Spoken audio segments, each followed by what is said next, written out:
This fluid here, known as oobleck, is a suspension of cornstarch in water. A suspension is a mixture of a solid and a liquid.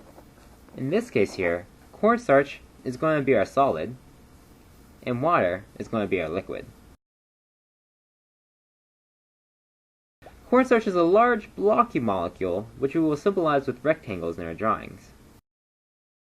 Water, on the other hand, is a much smaller, rounder molecule than cornstarch, so we will visualize it as these circles.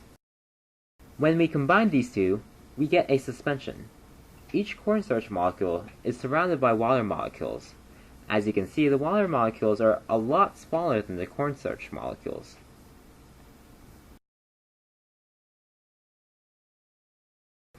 In the event of a weak force, only a little bit of force is applied by pressing on the cornstarch with a hand. The cornstarch molecules are able to slide past each other because the water in between them acts as little balls that they can roll over.